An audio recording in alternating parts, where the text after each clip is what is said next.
Medina market এলাকাবাসী আমরা আল্লাহ জাল্লা শানুহুর শুকরিয়া আদায় করছি যে মহান রব্বুল আলামিন আমাদেরকে মোটামুটি আমাদের পরিবেশকে অনুকূল করে দিয়েছেন। আমরা আমাদের প্রাণের নবী বিশ্ব নবী মুহাম্মদুর রাসূলুল্লাহ সাল্লাল্লাহু আলাইহি ওয়াসাল্লামের জীবন থেকে কিছু আলোচনা করার সুযোগ লাভ করেছি। নবীর সিরাত সম্পর্কে পৃথিবীর হাজার হাজার লক্ষ লক্ষ মানুষ নবীর সিরাত নিয়ে জীবনী গ্রন্থ লিখেছেন, তাকে নিয়ে প্রবন্ধ লিখেছেন, তাকে নিয়ে কবিতা রচনা করেছেন, আজ পর্যন্ত লিখে যাচ্ছেন, কিয়ামত পর্যন্ত লিখেই যাবেন। স্বয়ং আল্লাহ রাব্বুল আলামিন তার নবীর সিরাত সম্পর্কে কুরআনে হাকিমে অনেক বর্ণনা দিয়েছেন। আমি সূরা আহজাবের যে আয়াত তিলাওয়াত করেছি, সেই আয়াতে আল্লাহ সুবহানাহু ওয়া তাআলা তার প্রিয় হাবিবের সিরাত সম্পর্কে, তার চারিত্রিক বৈশিষ্ট্য সম্পর্কে 5টি বৈশিষ্ট্য উল্লেখ করে দিয়েছেন। এটাও একটা সিরাত।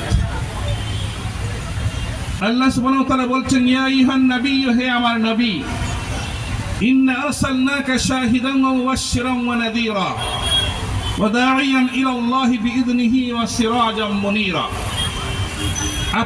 আমি আপনাকে প্রেরণ করেছি সাক্ষ্যদাতা হিসাবে। এই পৃথিবীতে আপনি তাওহীদের সাক্ষ্য দিবেন এবং আপনার উম্মতের কার্যাবলীর সাক্ষ্যদাতা হবেন। আপনি হবেন মুবাশশির, সুসংবাদদাতা, আপনি হবেন নাযীর, ভীতি প্রদর্শনকারী, আপনি হবেন দাঈ ইলাল্লাহ, আল্লাহর দিকে আহ্বানকারী, আপনি হবেন সিরাজাম মুনীরা, সমুজ্জ্বল প্রদীপ। এইখানে 5টি শব্দের মাধ্যমে আল্লাহর নবীর সিরাতকে, আল্লাহর নবীর বৈশিষ্ট্যকে স্বয়ং আল্লাহ সুবহানাহু ওয়া তাআলা তুলে ধরেছেন। সবাই জানি যে আরব বিশ্বের সমস্ত জাহিলিয়াতের নিকষ কালো অন্ধকারকে দূরীভূত করে তাওহীদের সমুজ্জ্বল আলোকে এই পৃথিবীকে আলোকিত করার জন্য এই ভূপৃষ্ঠে আবির্ভূত হয়েছিলেন বিশ্বনবী মুহাম্মদুর রাসূলুল্লাহ সাল্লাল্লাহু আলাইহি ওয়াসাল্লাম। রাত শেষে যেমন সূর্য উঠে রাতের সমস্ত অন্ধকার দূরীভূত হয়ে যায়, তেমনি বিশ্বনবীর আগমনের মাধ্যমে এই পৃথিবীর লোকেরা পেয়েছিল পথ চলার পথে, পেয়েছিল জ্ঞান বিজ্ঞান, পেয়েছিল যুক্তি, পেয়েছিল জীবন চলার বিধান, পেয়েছিল মুক্তির পথ, পেয়েছিল শান্তির সমস্ত বিধিবিধান। এজন্যই তাকে বলা হয়েছে তিনি সিরাজাম মুনীরা, তিনি সমুজ্জ্বল আলোক বর্তিকা। কবির ভাষায় ইয়া নূরা মিশকাতিন বিলাইলিল মুজলিমি কাশাফাল জামালু ফাফাহাতিল আফনানু। হে প্রদীপ্ত, হে প্রজ্বলিত আলো, ইয়া নূরা মিশকাতিন বিলাইলিল মুজলিমি, অন্ধকার রাত্রিকে দূরীভূতকারী, হে উদ্দীপ্ত প্রজ্বলিত আলো, তোমার মাধ্যমে কাশাফাল জামালু, পৃথিবীর সমস্ত সৌন্দর্য তোমার কারণে প্রকাশিত হয়েছে। পৃথিবী তার সৌন্দর্যের রূপ ফিরে পেয়েছে এবং পৃথিবীতে সমস্ত সবুজ গাছ গাছালি লতাপাতা সবকিছু সজাগ হয়ে, সরাগ হয়ে, সতেজ হয়ে ছড়িয়ে পড়েছে আপনার আগমনের কারণে। সম্মানিত উপস্থিতি, আমরা সকলেই জানি বিশ্বনবী নবুয়ত পাওয়ার আগেই তিনি মানবতার কল্যাণে এই পৃথিবীকে সংস্কার করার জন্য অনেক ভূমিকা রেখেছিলেন। যখন তার উপর কোরআন নাজিল হলো, তখনই তার মূল যাত্রা শুরু হলো। কারণ কোরআনই হবে তার এই সমাজ পরিবর্তনের হাতিয়ার, কোরআনই হবে তার চরিত্র, কোরআনই হবে তার ম্যাগনা কার্টা। কোরআনই হবে তার সমস্ত সংস্কারের মূল উপাদান। হযরতে সাদ ইবনে হিশাম একজন প্রখ্যাত তাবী, তিনি আল্লাহ মদিনায় আসলেন, এসে আমাদের আয়েশা রাদিয়াল্লাহু আনহার দরবারে ঢুকলেন। তার দরবারে গিয়ে জিজ্ঞাসা করলেন, ইয়া উম্মাল মুমিনিন আখবিরিনি বিখুলুকি রাসূলিল্লাহি সাল্লাল্লাহু আলাইহি ওয়াসাল্লাম, আপনি দয়া করে আমাকে রাসূলের খুলুক সম্পর্কে, চরিত্র সম্পর্কে কিছু সংবাদ দেন। আমাদের আয়েশা তার প্রশ্ন শোনা মাত্রই এক কথায় জবাব দিলেন, কানা খুলুকুহু আল কুরআন, তার চরিত্র হচ্ছে আল কোরআন। আবার তিনি প্রশ্ন করলেন, আমা তাকরাউল কুরআন, তুমি কি কোরআন পড়ো না? কাউলুল্লাহি আযজা ওয়া জাল ওয়া ইন্নাকা লাআলা খুলুকিন আযীম, তুমি কি মহান আল্লাহর সেই বাণী পড়ো নাই যে মহান আল্লাহ স্বয়ং সার্টিফিকেট দিয়েছেন তার হাবিবকে যে ওয়া ইন্নাকা লাআলা খুলুকিন আযীম, নিশ্চয়ই আপনি মহান চরিত্রের উপর অধিষ্ঠিত। আমরা আল্লাহ যেমন আজিম, মহান, আমরা রুকুতে গিয়ে বলি সুবহান রাব্বিয়াল আযীম, সুবহান রাব্বিয়াল আযীম, আমাদের রব হচ্ছেন আজিম, মহান। আমাদের রবের কালাম যে কোরআনে হাকিম, মানবতার মুক্তি সনদ, সেই কোরআন হচ্ছে আজিম। আল্লাহ নবীকে এই আরব ভূখণ্ডে সমস্ত জাহিলিয়াতকে মোকাবেলা করার জন্য, সমস্ত বাধা প্রতিবন্ধকতাকে উড়িয়ে দেওয়ার জন্য আল্লাহ পাক তাকে কোন সেনাবাহিনী দেন নাই, তাকে অ্যাটম বোমা দেন নাই, তাকে মেশিন গান দেন নাই, তাকে রণতরী দেন নাই, তাকে এয়ারক্রাফট দেন নাই, তাকে দিয়েছেন সবচেয়ে মহান বাণী আল কোরআন, সেটাও আজিম। আল্লাহ পাক বলছেন, ওয়ালাকাদ আতাইনাকা সাবআম মিনাল মাসানি ওয়াল কুরআনাল আযীম, ওয়াল কুরআনাল আযীম, আমি আপনাকে মহান কোরআন দিয়েছি। যে আল্লাহ স্বয়ং রব্বিয়াল আযীম, তার কালাম হচ্ছে কোরআন আযীম, আর আমার নবীর চরিত্র হচ্ছে আল্লাহর ভাষায় ওয়া ইন্নাকা লাআলা খুলুকিন আযীম। সেই আযীম চরিত্রওয়ালা নবী, মহান চরিত্রওয়ালা নবী, তিনি তার দাওয়াত যখন শুরু করলেন, চতুর্দিক থেকে বাধা প্রতিবন্ধকতা শুরু হলো। স্নেহাস্পদ আজিম বলে গিয়েছেন, আল্লাহর নবী যখন সাফা পাহাড়ে উঠে ডাক দিলেন ইয়া সাবাহা, ইয়া সাবাহা বলে, কুরাইশ নেতৃবৃন্দ সবাই জমা হলেন। সবাইকে তিনি বললেন, হে আমার মুরব্বীগণ, যদি আমি আপনাদেরকে বলি ওই পাহাড়ের ওই পাশ থেকে একটা শক্তিশালী ঘোড়সওয়ার বাহিনী আপনাদেরকে আক্রমণ করবে, তাহলে কি আপনারা বিশ্বাস করবেন? তিনি বললেন, আরাইতুকুম লাউ আখবারতুকুম আন্না খায়লান বিল ওয়াদি তুরিদু আন তুগীরা আলাইকুম আকুনতুম মুসাদ্দিকিয়া, তোমরা কি বিশ্বাস করবে? তখন সবাই বলল, না, আমরা বিশ্বাস করব, কারণ আমরা আপনাকে সব সময় সত্যবাদী পেয়েছি। মা জাররাবনা আলাইকা ইল্লা সিদকা। আল্লাহ নবী তখন বললেন, তাহলে শুনুন, ফাইন্নী নাযীরুন লাকুম বাইনা ইয়াদাই আযাবিন শাদীদ, আমি আপনাদের ব্যাপারে কঠিন আযাবের ভয় করছি যদি না আপনারা ঘোষণা দেন যে লা ইলাহা ইল্লাল্লাহ মুহাম্মাদুর রাসূলুল্লাহ। আল্লাহর উলুহিয়ত না মানলে, আল্লাহর গোলামির দিকে না আসলে আমি আপনাদের জন্য মহা বিপদের জাহান্নামের আযাবের ভয় আমি আশঙ্কা করছি। তখন সবাই রেগে ফেটে পড়ল। আবু লাহাব পাথর ছুঁড়ে দিয়ে বলল, তাব্বান লাকা সাইরাল ইয়াউমি আলিহাযা জামাতানা, হে মুহাম্মদ, তুমি কি এজন্যই আমাদেরকে এখানে ডেকেছো? এর প্রতিবাদেই আল্লাহ পাক আয়াত নাযিল করলেন, তাব্বাত ইয়াদা আবি লাহাবিন ওয়া তাব মা আগনা আনহু মালুহু ওয়া মা কাসাব। যারা আল্লাহর নবীকে গালি দেয়, যারা ইসলামকে গালি দেয়, যারা ইসলামকে নিশ্চিহ্ন করতে চায়, যারা বিগত 15-16 বছর এদেশ থেকে ইসলামকে নিশ্চিহ্ন করার জন্য জন্য, ইসলামী শক্তিকে দমিয়ে রাখার জন্য ধ্বংস করতে চেয়েছিল। যারা জামাত ইসলামীর 11 জন নেতৃবৃন্দকে জুডিশিয়াল কিলিং এর মাধ্যমে তারা ফাঁসি দিয়েছে, জেলে ষড়যন্ত্র করে তাদেরকে হত্যা করেছে, তারা মনে করেছিল যে তাব্বান সব শেষ হয়ে যাবে, ইসলাম ধ্বংস হয়ে যাবে, জামাত ধ্বংস হয়ে যাবে। কিন্তু আল্লাহ বুঝা বড় দায়, আজকে সেই ধ্বংস তাদের উপরে এসে বর্তিয়েছে। এবং আমরা আজকে ইসলামের শক্তি যারা আমরা আছি, ইসলামের পক্ষে যারা আছি, রাসূলওয়ালা যারা আছি, কোরআনওয়ালা যারা আছি, আল্লাহওয়ালা যারা আছি, আজকে আমরা এই উন্মুক্ত ময়দানে আপনাদের সামনে কথা বলতে পারছি। সবাই বলি আলহামদুলিল্লাহ।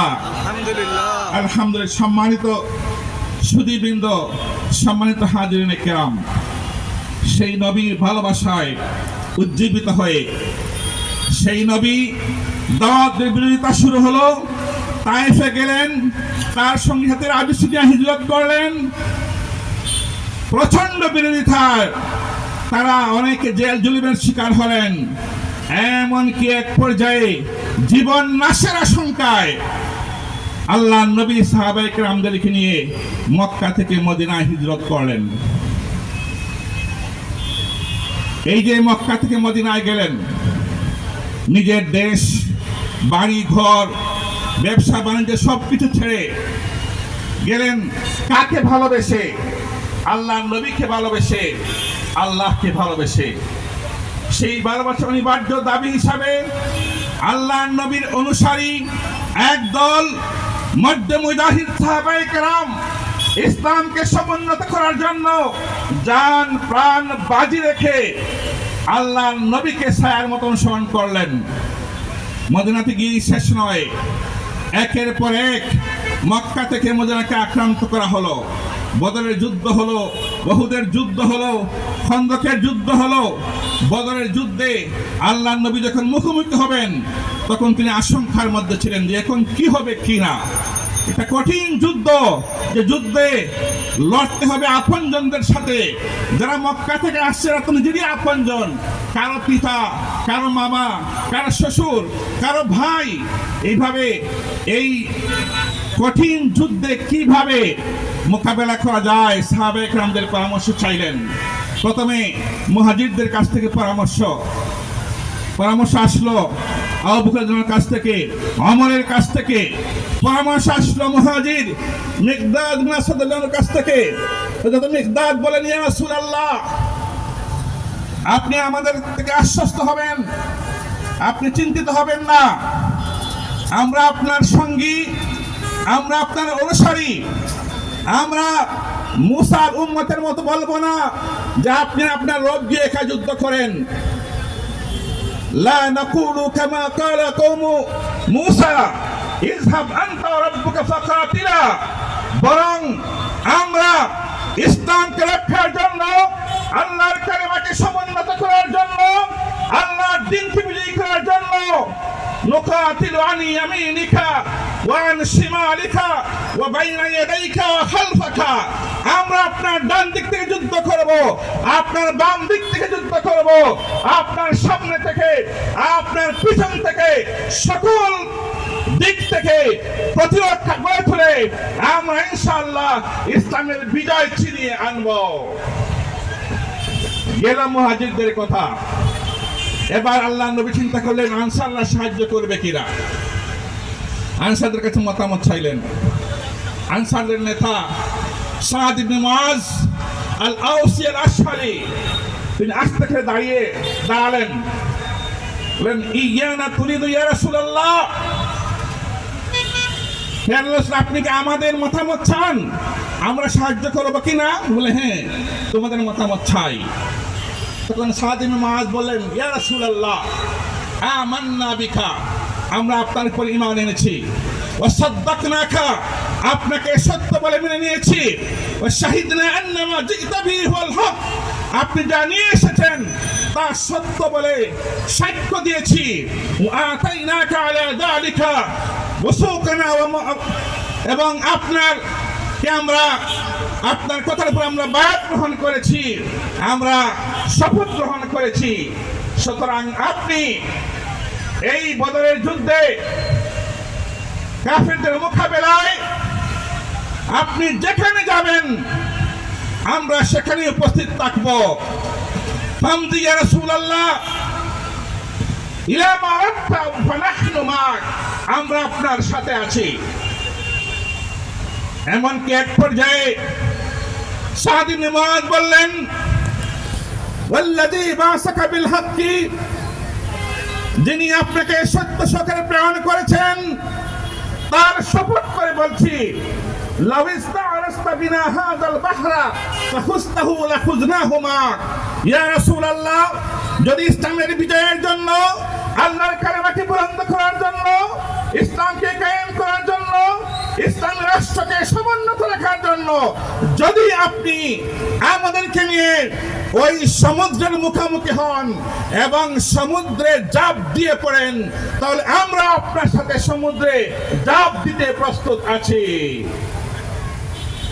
প্রিয় ভাইরা আমার, এইভাবে সাহাবায়ে কেরাম তাদের জীবন বাজি রেখে আল্লাহর নবীকে ভালোবেসে আল্লাহর নবীর উসওয়ায়ে হাসানায় উদ্বুদ্ধ হয়ে আল্লাহর নবীর চরিত্রে মাধুর্যে উজ্জীবিত হয়ে তারা ইসলাম কায়েমের দ্বীন প্রতিষ্ঠার ক্ষেত্রে অগ্রণী ভূমিকা পালন করেছিলেন।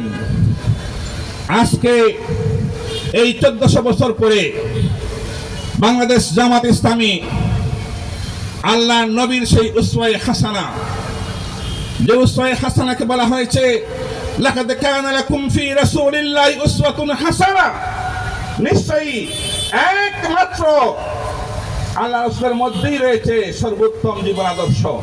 রাসূলকে বাদ দিয়ে অন্য কোন নেতা নেত্রী, অন্য কোন তন্ত্র মন্ত্র, অন্য কোন মতবাদ, অন্য কোন দর্শন, অন্য কোন আদর্শ, কোনো কিছুকে একজন মুসলমান মানতে পারে না যেটা রাসূলের আদর্শের বিপরীত হয়। একমাত্র সকল ক্ষেত্রে রাসূলকে আদর্শ মানতে হবে। সেই রাসূলের আদর্শকে প্রতিষ্ঠা করার জন্য বাংলাদেশ জামাত ইসলামী কাজ করে যাচ্ছে। জামাত ইসলামী আল্লাহর জমিনে আল্লাহর দ্বীন কায়েম করতে চায়। জামাত ইসলামী বাংলাদেশ কোরআনের সমাজ প্রতিষ্ঠা করতে চায়।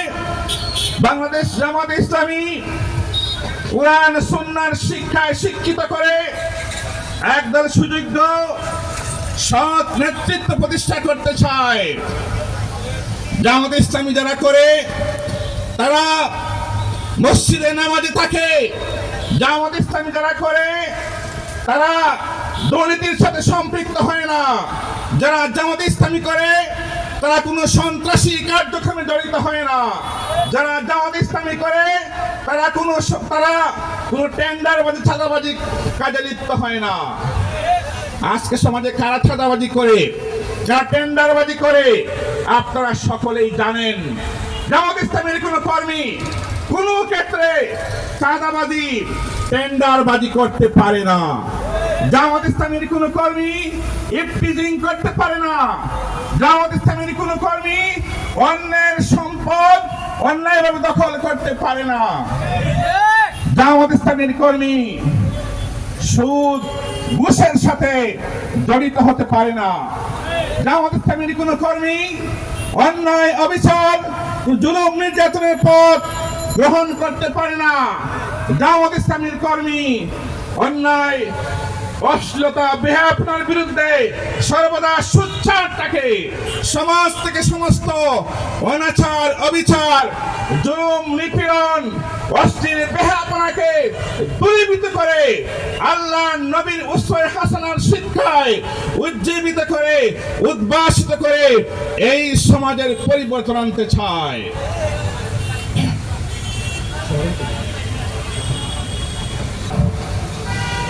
সেই পথ ধরে আমরা দেখি আল্লাহর নবী যখন এই বদরের যুদ্ধে সাহাবায়ে কেরামদের ত্যাগী মনোভাবের কারণে বিজয়ী হলেন। এরপরে আসলো উহুদের যুদ্ধ। সেখানে অনেক পরীক্ষার সম্মুখীন হলেন। সেই পরীক্ষা পরবর্তী সাহাবায়ে কেরামদের অতুলনীয় ত্যাগ এবং কুরবানির বিনিময়ে আল্লাহর সাহায্য সেখানে অবশেষে আসলো। এরপরে আসলো আহজাবের যুদ্ধ, খন্দকের যুদ্ধ। ইসলামী আদর্শকে, মদিনা রাষ্ট্রকে ধ্বংস করে দেওয়ার জন্য পুরো আরব থেকে সমস্ত বিরোধী দল, ইহুদি, খ্রিস্টান, নাসারা, আরব বিভিন্ন গোত্র তারা ঐক্যবদ্ধ হলো। আহজাব মানে হিজবুলের বহুবচন আহজাব, সর্বদলীয় আন্দোলন করে তারা মদিনা আক্রমণ করতে আসলো। মদিনাকে নিশ্চিহ্ন এবার করবেই তারা। কুরআনের ভাষায় আল্লাহ পাক মুমিনদের উপর হুনালিকা উবতুলিয়াল মুমিনুনা ওয়া যুলজিলু জিলজালান শাদীদা, এই আহজাবের যুদ্ধে বা খন্দকের যুদ্ধে ঈমানদারদের উপর কঠিন পরীক্ষা আসলো। ঈমানদারদেরকে কাঁপিয়ে দেওয়া হলো। চতুর্দিক থেকে মদিনা ঘেরাও করলো এই সর্বদলীয় জোটের লোকেরা। আল্লাহর নবী মদিনাকে রক্ষা করার জন্য খন্দক পূরণের একটা বিরাট কৌশল আবিষ্কার করলেন।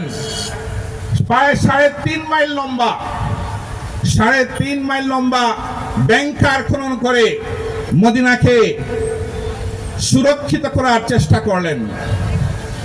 সেই সময়টা ছিল খুব কঠিন সময়। অর্থের অভাব ছিল, টাকা পয়সার অভাব ছিল।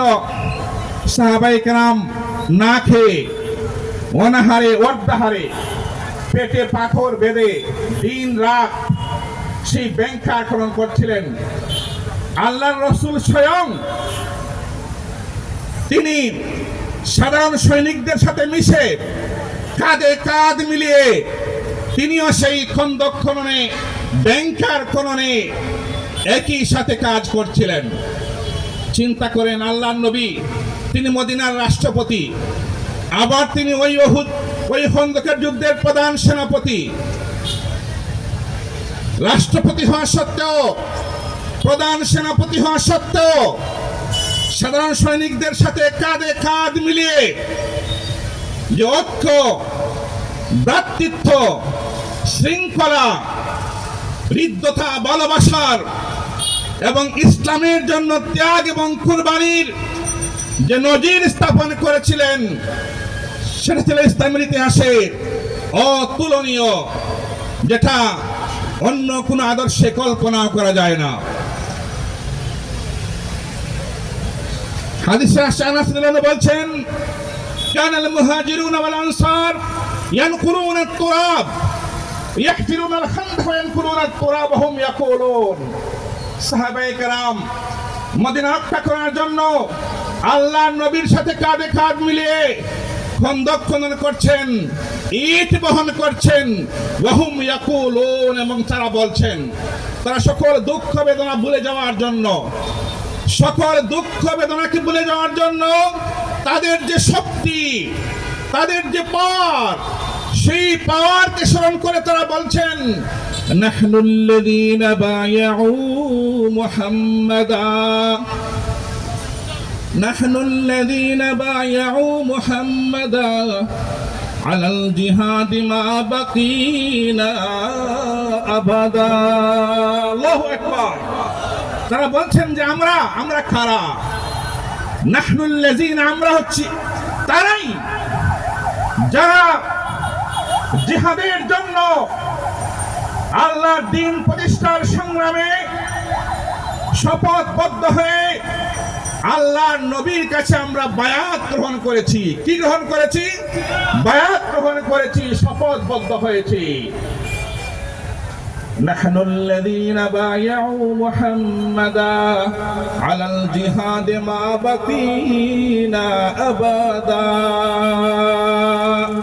জিহাদের উপর যতদিন না আমরা জীবিত থাকব, মৃত্যু না আসা পর্যন্ত আমরা এভাবে আল্লাহর নবীর হাতে জিহাদের জন্য বায়াত গ্রহণ করে আছি। আল্লাহর নবী খুশি হয়ে তাদেরকে বললেন, দোয়া করলেন,